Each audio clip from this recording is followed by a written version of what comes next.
Yo guys, kamusta? Anyway guys, welcome back sa ating channel na kung saan ang pinag-uusapan natin lagi ay tungkol sa mga MMO games.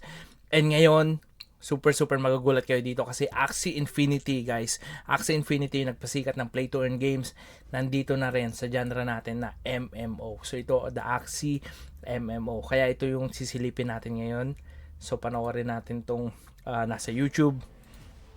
Eto siya, yung trailer ng MMO, ng Axie MMO. So parang si si Imu, yung sa One Piece. Though hindi ako nanonood ng One Piece talaga. Nakikita ko lang sa Facebook ko yung mata, tapos parang kakaibang character. Imu.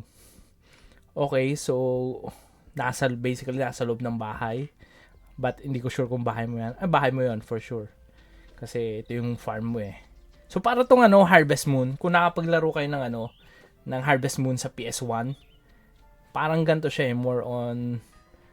And okay, so ito siguro yung vibe ng MMO in a way na ito magkakasama kayo na player na nasa isang world.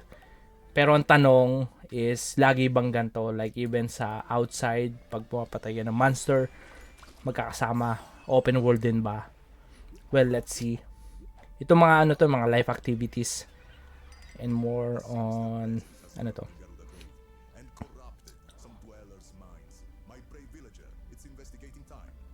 mga cute character lang So ito yung sample ng battle scene. Ito yung napansin ko rin na I think hindi siya as in open world talaga pagdating sa battle scene. More on parang dungeon yung battle. Kasi tingnan nyo may timer din dito.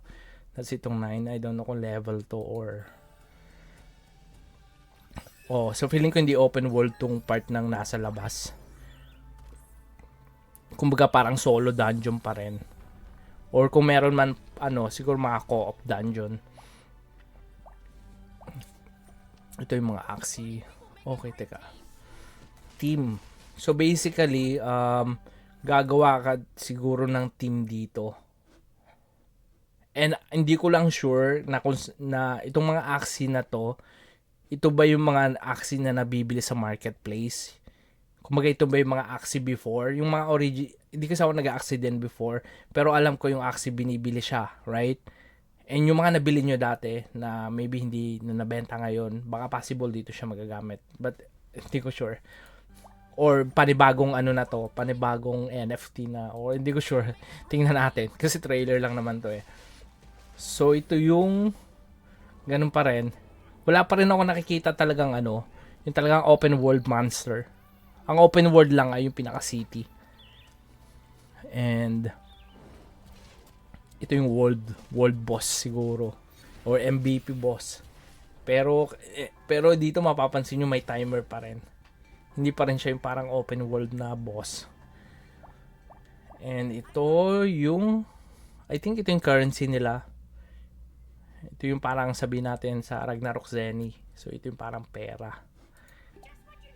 And then also pwede ka magbenta, nakasulat kanina, di ba nakita nyo naman. Ay pambihira. Pwede dito sell, buy, sell. Let's see. Hindi pa natin kasi nakikita yung pinakabuong gameplay talaga, more on trailer lang to. Kaya gusto kong maging part talaga nung nito, nung game, ng beta testing nila. May testing phase sila eh.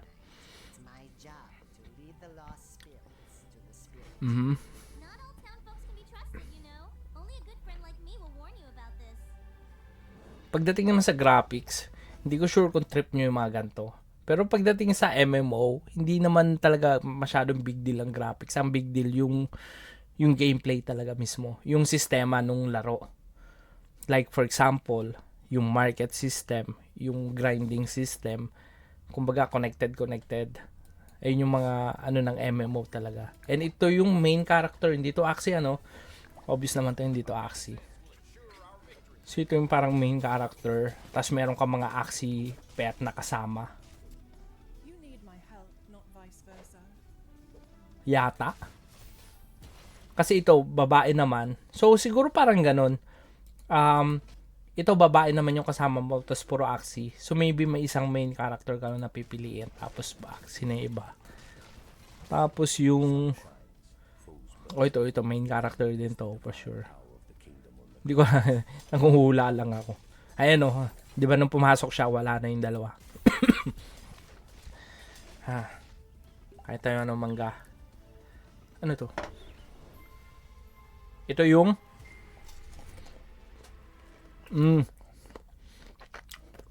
parang PVP.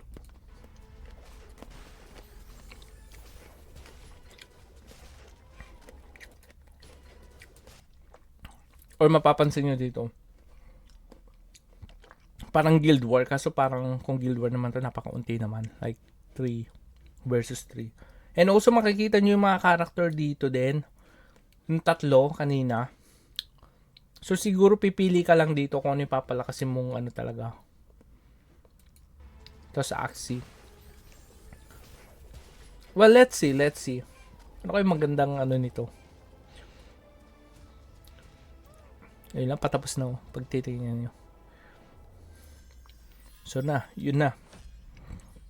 Yan ang Axie Infinity MMO games. Ano guys, lalaroin nyo ba to? Ako siguro, mahilig naman ako maglaro ng intro. Pero pag nagustuhan ko, nag-stay talaga ako. Tsaka nag-invest ako sa laro. Basta nagustuhan ko yung yung laro. Eh si Imo no. Yung developer. Oh yan, Zoro yun ah. So parang ang nag-develop nitong mga addict din sa One Piece siguro. No, hindi talaga ako hindi ako nanonood ng One Piece. Nakikiano lang ako. So ito guys, mag-ano na kayo, pre-register na kayo, click nyo lang to. Para at least updated na rin kayo.